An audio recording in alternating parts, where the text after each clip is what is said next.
아멘. 자리에 앉겠습니다.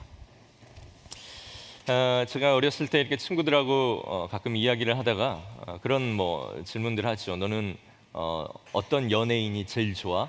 막 이러면 자기가 좋아하는 연예인들 얘기하고, 그 연예인들은 전혀 우리에게 관심이 없죠. 근데 이제 우리가 막 누구 좋아하고 막 이런 얘기들도 하고 하는데, 어느 계절이 제일 좋아? 이런 질문들도 하면서 이야기를 했습니다. 그때마다 저는 이 가을이 제일 좋다고 얘기했는데, 그 이유는 일단 가을에는 먹을 게 많기 때문에 그렇습니다. 이렇게 도시에서 자라신 분들은 잘 모르시겠지만, 저처럼 시골에서 이렇게 어린 시절을 보내신 분들은 가을이 되면 그 나달이 풍성한 벼들이 이 논밭에 가득한 것을 우리가 봅니다.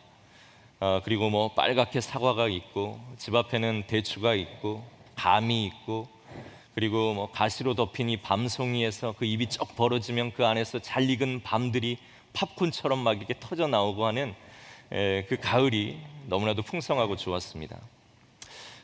그런데 또 하나 좋았던 것은, 그렇게 가을이 되면은 자기 집에서 정성스럽게 수확하고 딴 이 과일들을 서로 집집마다 이렇게 나누게 되는데, 그러면은 어느 집이나 가든지 감사합니다, 고맙습니다 하는 그런 말들이 넘쳐서 이 가을이 꼭 과일의 풍성함만이 아니라 사람들의 마음을 풍요롭게 하고 풍성하게 만드는 그런 계절이어서 가을이 참 좋았습니다.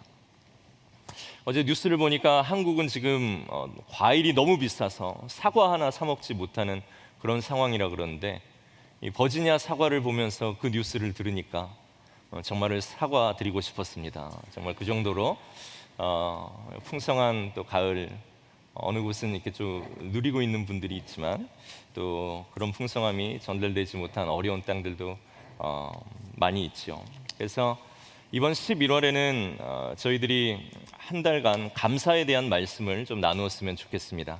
감사합니다, 고맙습니다 하는 이 말이 우리 삶에 매일매일 넘치고, 또 우리 교회 안에도 넘쳐서 이번 한 달간은 감사로 풍성한 그런 계절이 될 수 있도록 우리가 의지적으로 말씀을 나누고 의지적으로 그런 표현들을 하면서 그렇게 감사하는 그런 한 달을 우리가 갖고 하나님 앞에서 살아보았으면 하는 마음으로 오늘 이 한 달의 말씀을 준비하려고 합니다.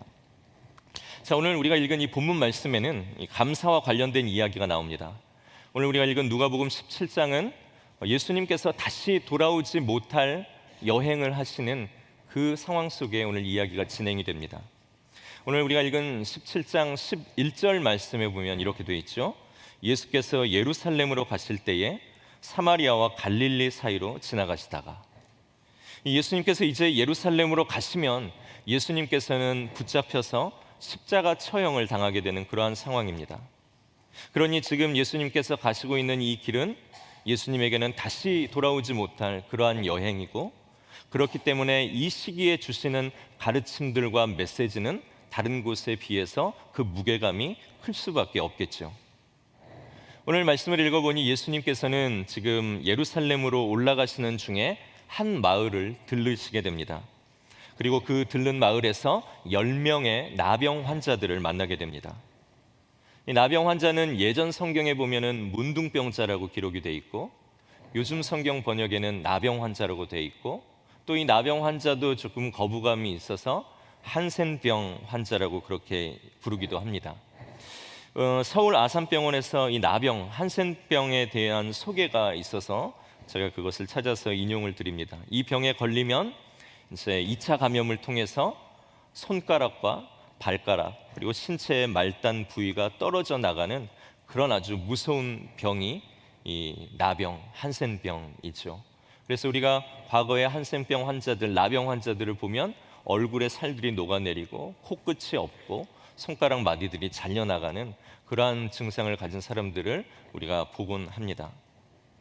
지금은 약이 있고 치료 방법이 있어서 이 나병을 정복했지만, 성경 시대에는 물론이고 불과 한국에도 100년 전까지만 해도 이 나병은 한국에서 치료가 불가능한 불치병이며 가장 무서운 전염병이었습니다. 구약 성경 레위기 13장에 보면은 이 나병에 걸린 사람들을 어떻게 공동체가 이렇게 관리를 해야 되는지, 그들을 케어해야 되는지에 대한 법이 나옵니다. 치료약이 없고 전염성이 강하기 때문에 공동체의 안전과 생명을 보호하기 위해서 생긴 그런 법이고 규칙이었습니다. 거기에 보면은 나병에 걸린 사람들은 일단 가족과 마을 그리고 공동체로부터 격리가 되어서 떨어져 나가야만 했습니다. 나병 환자들은 옷을 찢고 머리를 풀어 헤치고 그렇게 지내야 했습니다. 우리가 보면은 이 정상적인 사람의 모습이 아니죠. 그래서 누가 보든지 저 사람은 나병 환자이구나 라는 것을 알 수 있도록 그런 행태로 그들은 살아가야 했습니다. 그럼에도 불구하고 자기가 나병이 걸린 줄 모르고 누군가가 자기에게 다가오면 나병 환자들은 그 사람이 다가오기 전에 자기의 옷을 찢고 머리를 풀어 헤치면서 윈 입술을 가리고 부정하다 부정하다 라고 소리를 질러야 했습니다.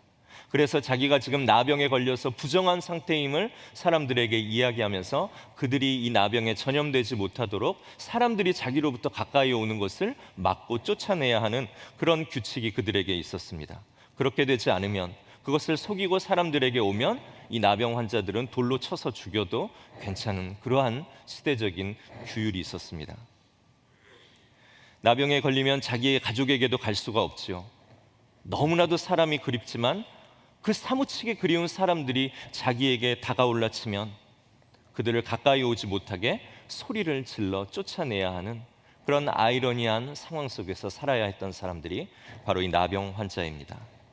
자연 치유가 되면 다행이겠지만 대부분은 고쳐지지 못해서 평생을 외로움과 고통 속에서 살다가 죽는 것이 이 나병 환자의 운명이었습니다.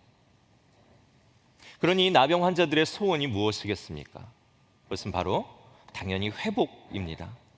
나아서 자기들이 회복돼서 그리운 가족의 품으로 돌아가고 친구들에게로 다시 돌아가고 그리고 자녀들에게로 돌아가서 육체적 고통과 외로움의 사슬을 벗고 정말로 인간다운 삶을 살아가는 것이 이 나병 환자들의 소원이고 그들의 바람이었습니다. 그러나 당시 이 나병은 불치병이었습니다.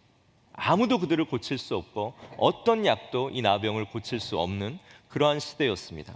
그렇기 때문에 그들에게 모든 것을 고칠 수 있다 하시는 이 예수님은 자기들의 생명을 구원하고 자기들의 무너진 삶을 회복시켜서 정상적인 다시 원래의 삶으로 돌이킬 수 있는 유일한 소망이 바로 예수님 되셨습니다.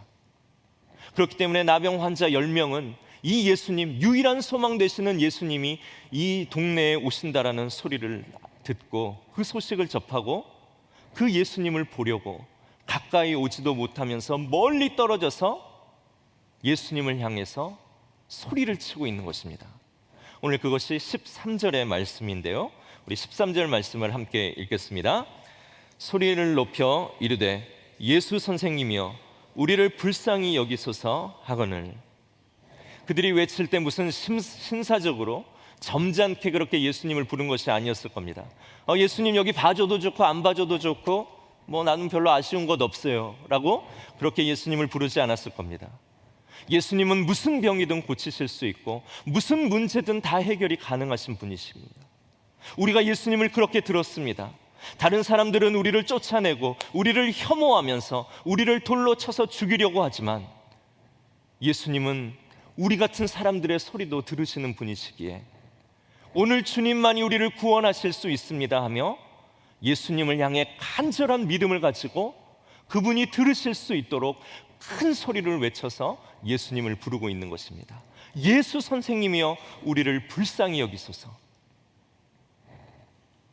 오늘 여기서 선생님이라고 번역된 이 단어는 누가복음에만 나오는 특별한 표현인데요, 무엇을 가르치는 선생님이 아니라 운영대로 운영하시고 마음대로 움직이며 명령할 수 있는 그런 분을 이야기합니다. 높은 위치에 있는 권위자라는 그런 의미입니다. 그래서 누가복음의 다른 곳에는 대부분이 주님이라고 쓰여져 있고 그렇게 번역이 되어 있습니다. 그러니 예수 선생님이여 우리를 불쌍히 여기소서라는 이 말은 모든 것을 자기 뜻대로 하실 수 있는 주님, 나를 고치실 수 있는 높으신 권위의 주님, 우리를 불쌍히 여겨 우리와 우리의 상황을 고쳐주옵소서 하고 간절하게 예수님을 주님으로 알고 소리치며 도움을 구하고 있는 것입니다. 오늘 그 나병 환자들의 큰 소리를 들으시고 예수님께서는 14절에 이렇게 말씀하십니다. 우리 14절 말씀 함께 읽겠습니다. 시작. 보시고 이르시되 가서 제사장들에게 너희 몸을 보이라 하셨더니 그들이 가다가 깨끗함을 받은지라. 당시 나병 환자가 다 회복이 되었다, 다 나았다라는 진단은 의사가 하는 것이 아니었습니다. 제사장이 했습니다. 제사장은 나병 환자가 고쳐졌다라고 이야기를 하면 그 나병 환자를 불러다가 성경이 이야기하는, 율법이 이야기하는 여러 방법들을 체크하면서 그 나병 환자가 정말로 고쳐졌는지를 확인합니다. 그리고 그를 위해서 제물을 가져오게 해서 하나님 앞에 예배를 드리고 그의 옷을 빨게 하고 정결하게 하는 규칙을 다 지킬 동안 격리해서 살게 하면서 그 모든 것들을 다 지키게 하며 일정 시간이 지나도 그가 안전하고 고쳐졌다라는 것이 확신이 되면 그제서야 그를 공동체 안으로 들어와 살게 하는 이러한 결정을 내리는 것, 그가 바로 제사장이었습니다. 그래서 나병 환자가 다 나으면 제사장을 찾아가야 했던 것입니다. 그래서 예수님은 10명의 나병 환자에게 너희의 몸을 제사장에게 보여라 라고 말씀하고 있는 것이죠. 그런데 오늘 우리가 읽은 이 14절에 우리가 본받을 만한 놀라운 한 가지 사실이 있습니다. 오늘 예수님이 이 10명의 나병 환자들에게 제사장에게 너희 몸을 보이라 라고 말씀하셨을 때는 아직 이 10명의 나병 환자들의 병이 고쳐지지 않은 상황이었습니다. 언제 그들의 병이 고쳐졌습니까? 14절을 보면 그들이 가다가 깨끗함을 받았다라고 합니다.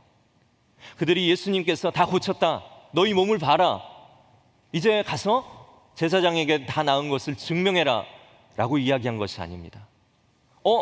내 몸의 100% 중에 한 15% 정도 지금 낫고 있네? 그럼 내가 제사장에게 가야지 라고 하면서 달려간 것도 아닙니다. 자기들의 문제가 다 해결되기 전인데, 아직도 자기들의 상황은 여전한데 예수님께서 가서 나은 것을 보여주어라 라고 그 말씀을 하셨을 때 그 말씀을 그대로 믿고 그들이 순종한 것입니다. 그리고 예수님의 말씀에 대한 믿음을 가지고 그대로 순종을 하다가 그 순종대로 가다 보니 그들의 병이 나았다라고 성경은 이야기합니다. 여러분, 이것이 보통 믿음입니까? 우리가 하나님 앞에 기도할 때 어떻게 합니까? 이렇게 하지 않습니까? 하나님, 보여주기 전에 절대로 안 떠납니다. 말씀 들려주기 전에 나는 절대로 안 갑니다 하면서 우리가 이불을 깔고 들어 누워가지고 하나님 앞에 때를 쓸 때도 많이 있죠. 보여주세요. 누가 이기는지 한번 볼까요? 안 들려주면 나도 안 가요. 물론 우리가 기도의 결과를 기대하려는 이런 마음도 매우 귀합니다.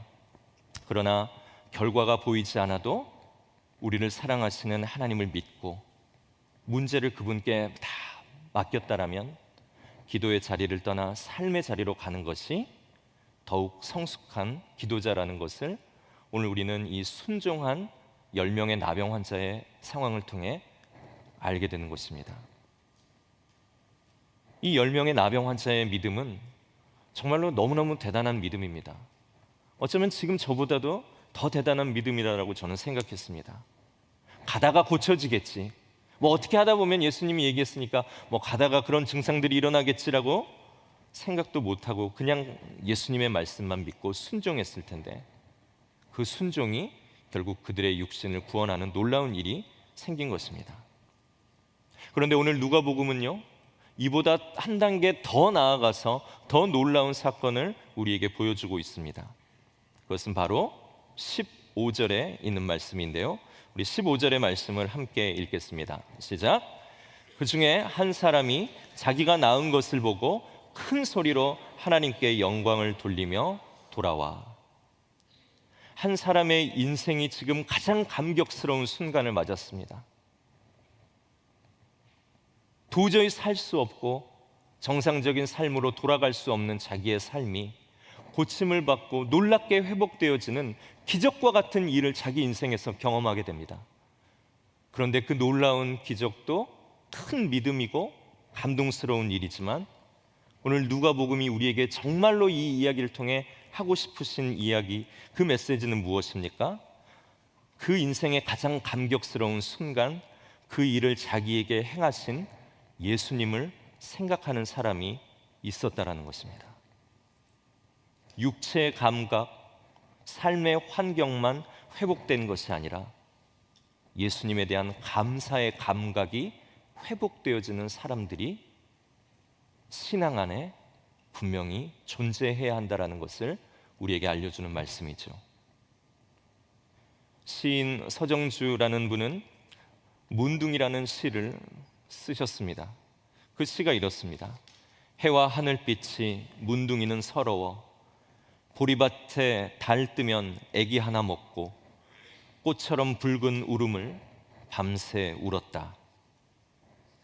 정말로 애기를 잡아먹는 문둥이를 보고 이분이 시를 쓴 것이 아니라 절망적인 인간의 상황과 인간으로서 자신에 대한 괴로움을 오늘 이 문둥이라는 나병 환자의 삶에 빗대어 절규하고 있는 것이죠. 오늘 자기 스스로 자기의 삶의 문제를 이겨낼 수 없고 인생에 많은 고난이 닥쳤을 때 마치 꽃처럼 붉은 울음을 밤새 우는 문둥이와 같은 그러한 심정으로 살아가는 것이 인생의 한 가닥 한 가닥의 삶의 자국이라는 것입니다. 오늘 이 10명의 문둥이도 이 10명의 나병 환자도 자기들이 나병 환자의 삶을 살며 그렇게 꽃처럼 붉은 울음을 밤새 울었던 그런 사람들이었을 겁니다. 자기의 그런데 고통과 외로움과 절망적인 미래가 모두 다 해결이 되었을 때 생각할 게 지금 어디 있습니까? 자기가 지금 나았다라는 것을 증명하고 그래서 더 나은 곳으로 돌아가야 하고 만져보지 못한 가족들, 먹어보지 못한 음식들, 그동안 즐기지 못했던 것들을 즐기면서 앞으로 어떻게 살아야 할지를 계획하고 한시도 지체하지 않고 달려나아가고 있어야 하는데, 그렇게 달려나아갔는데 오직 한 사람은 그 달려가던 길에서 멈춰선 사람이 있었다라는 겁니다. 그리고 그는 멈춰서서 돌아와 큰 소리로 하나님께 영광을 돌렸습니다. 고쳐달라고만 큰 소리로 외친 것이 아니라 지금 자기를 고치신 하나님께 감사를 돌리는 것에도 큰 소리로 외쳤다라고 성경은 이야기합니다. 그리고 16절의 말씀에 이렇게 나옵니다. 예수의 발 앞에 엎드려 감사하니 그는 사마리아 사람이라. 오늘 이 10명의 문둥병자 중 나병 환자 중에 오직 한 명만이 자기에게 이런 놀라운 일을 일으키신 예수님에게 감사를 표현하기 위해 예수님께 돌아왔습니다. 그리고 이 모든 것들을 일으키신 하나님 앞에 큰 소리로 영광을 돌리고 예수님의 발 앞에 엎드려 감사하다. 예수님 감사합니다. 예수님께 감사를 표합니다. 그리고 성경은 오늘 그가 사마리아 사람이라는 것을 부연 설명하고 있습니다. 여러분도 잘 아시다시피 사마리아 사람이란 문둥병에 걸리지 않았음에도 불구하고 유대인들이 문둥병자처럼 취급한 사람들이 이 사마리아인들입니다. 사마리아인들은 유대인들에게 있어서 구원받지 못한 하등의 쓸모없는 사람들이 사마리아 사람들, 이방인들이었습니다. 그런데 오늘 그 사마리아 사람들은 사마리아 사람인 자기도 차별 없이 상대해 주시고 자기를 생각해 주신 예수님이 너무나도 감사했습니다. 게다가 자기의 불치의 병인 이 병까지 고쳐주신 예수님을 기억할 때 지금 자기가 무언가를 증명하기 위해 달려나가는 그 다름질보다 이 모든 일들을 내 삶에 이루신 예수님을 만나러 가는 것이 훨씬 더 중요하고 그 인생에 가치 있는 것이라는 것을 깨닫고 예수님에게 돌아오게 된 것입니다. 더 좋은 환경으로 내달리던 그 다름질을 멈추고 돌아와 자기를 병에서 구원하시고 비인격적인 삶에서, 소망 없는 삶에서 구원해 주신 예수님의 발 앞에 엎드려 감사를 표현했던, 그 감사의 감각을 회복했던 한 사람 되었다라는 것입니다. 오늘 예수님은 10사람이 다 고침을 받았는데 나머지 9명은 어디 갔느냐라고 물으셨습니다. 그리고 돌아와 감사를 표현한 이 한 사람을 칭찬하십니다. 어떻게 칭찬하시는지 우리 18절과 19절에 나와 있는데요, 우리 2절 말씀을 함께 읽겠습니다. 시작.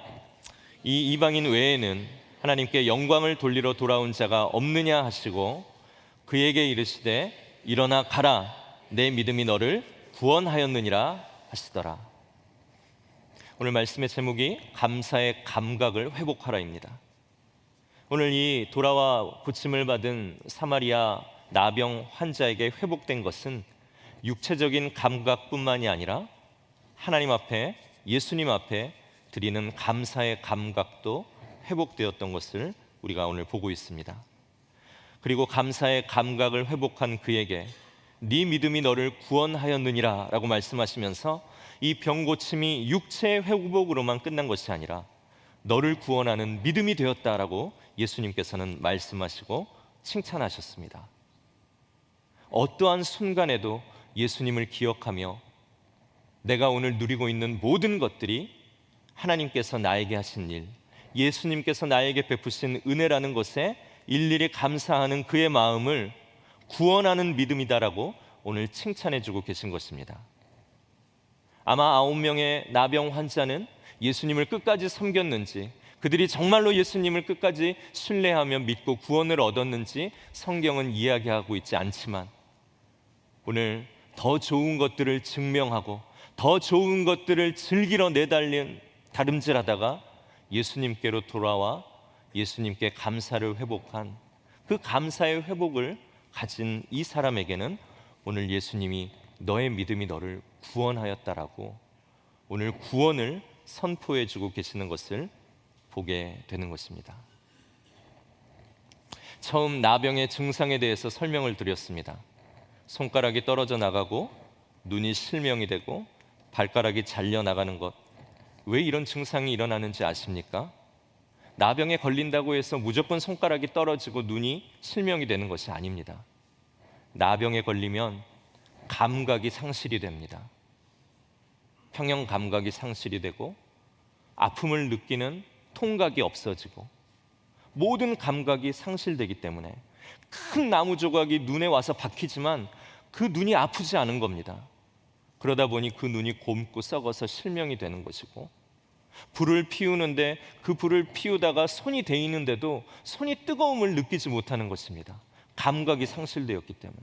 그러다 보니 손이 타고 그 손에서 곪고, 그러다 보니 손을 절단해야 되고, 발이 부러져 있는데도, 뼈가 부러져 있는데도 아픔을 느끼지 못해서 그 발로 계속 밟고 걷다 보니 결국 그 발을 절단해내야 되는 그런 감각 마비가 오는 일로 오늘 이 나병이 아주 무서운 2차의 결과들을 가져오는 것입니다. 영적 부분에서의 나병은 어떤 것일까요? 그것은 바로 감사의 감각을 잃게 만드는 것이 우리에게 전염될 수 있는 무서운 영적 나병이라는 것을 우리가 기억할 필요가 있습니다. 우리도 하나님께 부르짖어서 큰 은혜 받았습니다.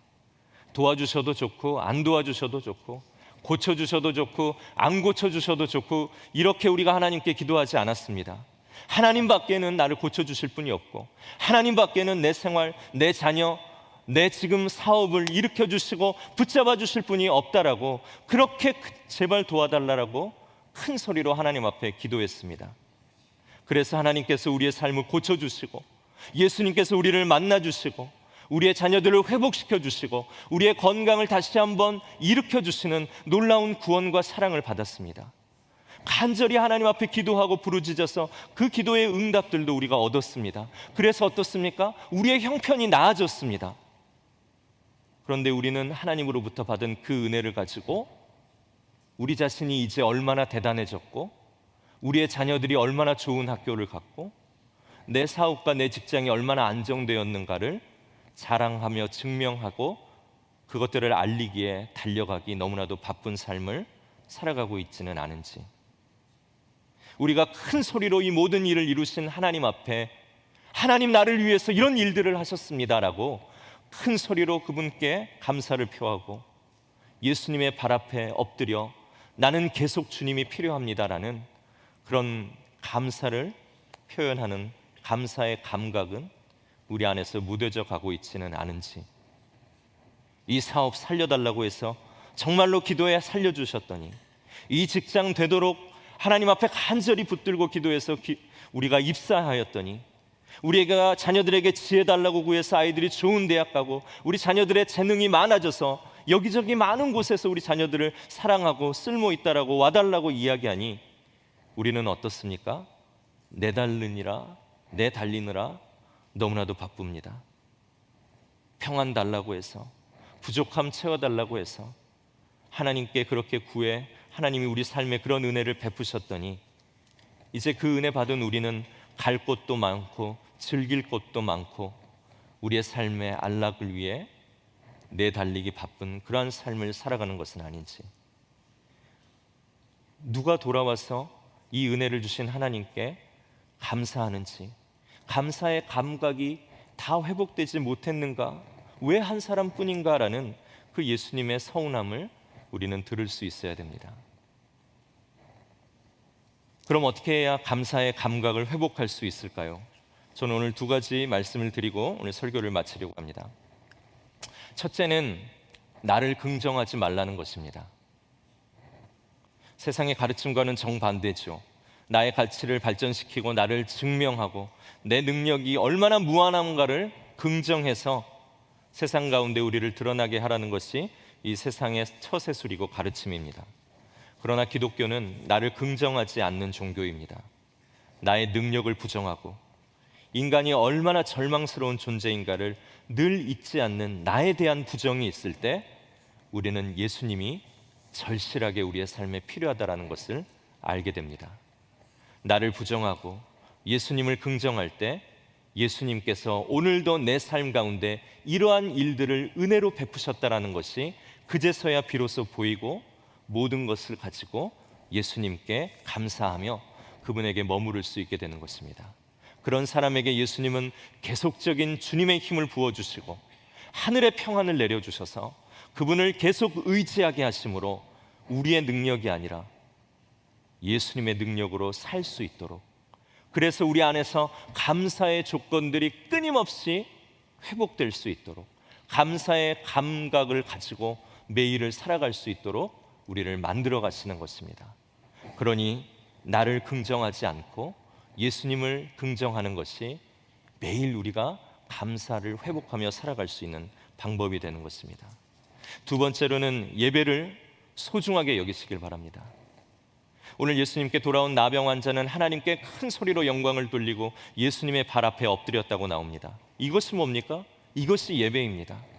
내 삶에 하나하나 허락하지 않고는, 하나님이 허락하지 않고는 일어나는 일이 없다라고, 오늘 내 삶에 일어난 모든 것들을 기뻐하며 나를 도와달라고만 하나님 앞에 큰 소리 드리는 것이 아니라 나를 어떻게 도우셨는가를 또한 큰 소리로 하나님 앞에 영광을 돌리며 그분께 찬양하고 그분께 하신 일들을 선포하면서 하나님을 높이고 예수님의 발 앞에 엎드려 나는 내 힘으로 살아갈 수 없는 그런 무능한 존재임을 고백하며 주님 계속해서 내 삶에 은혜를 베풀어 주십시오. 나는 주님이 필요한 인생입니다 라고 그렇게 예수님의 발 앞에 고백하는 것, 이것이 예배입니다. 그런데 예배 말고 우리가 어디에서 하나님을 높일 수 있을까요? 어느 모임, 어느 장소에 가 예수님이 우리의 주인이라는 소리를 들을 수 있을까요? 아무것도 없습니다. 오직 예배밖에는 하나님을 하나님 되게 하고 예수님이 우리에게 간절히 절실히 필요하다라는 것을 알려주는 곳은 단 한 곳도 없는 곳입니다. 그렇기 때문에 예배는 너무나도 소중합니다. 그래서 오늘 이 자리, 이 예배에 나오신 여러분들이 너무 귀한 것입니다. 우리 앞뒤 좌우 계신 분들께 감사합니다, 너무 귀하십니다, 이렇게 한번 인사 나누실까요?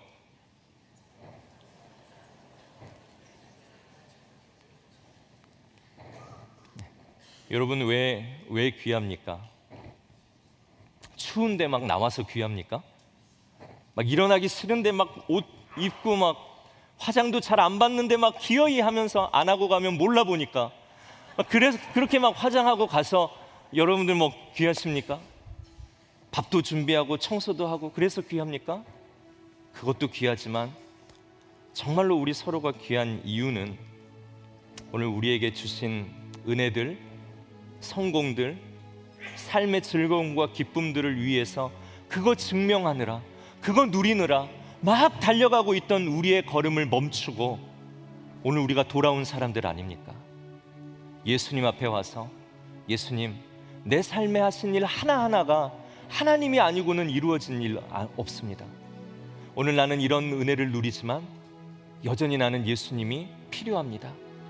주님보다 귀한 것 없습니다 하며 그분 앞에 무릎을 꿇는 것이 오늘 우리의 예배 아닙니까? 나를 증명하고 내가 즐길 것들이 오늘도 얼마나 많은데 그 모든 것들 멈추고 돌아와서 예수보다 귀한 것 없습니다. 주님이 나에게는 늘 필요합니다. 내가 할 수 없는 모든 일 예수님과 함께 동행함으로 나는 오늘도 살 수 있습니다 하며 그분 앞에 엎드려 예배하는 이 겸손을 가지신 분들이 오늘 이곳에 모인 여러분들이십니다. 그런데 예수님이 뭐라 그래요? 너 나 믿고 형편 좋아졌다? 너 나 믿고 좀 건강해졌다? 너 나 믿고 네 하는 일 사업 잘 돼서 좋다? 이것이 아니라 오늘 예배하는 너희들, 하나님 앞에 감사를 드릴 줄 아는 너희들, 너희의 그 믿음이 너희를 구원하였다라고 하면서 우리에게 천국의 구원이 있다라는 것을 오늘도 말씀해 주고 계시는 것입니다. 그러니 오늘 이곳에 나온 여러분들이 한 분 한 분 너무너무 귀한 분들이라는 것입니다. 나를 부인하십시오.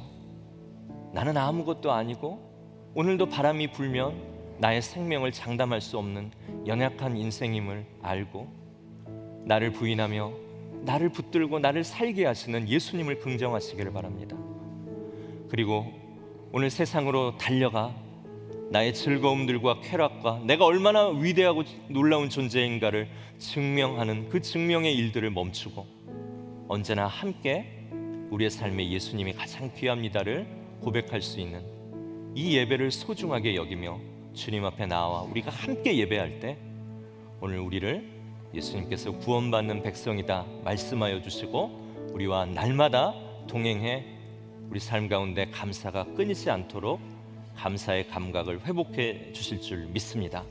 오늘 그 주님을 우리 가능하신 분들 자리에서 일어나서 함께 찬양하겠습니다. 내가 누려왔던 모든 것들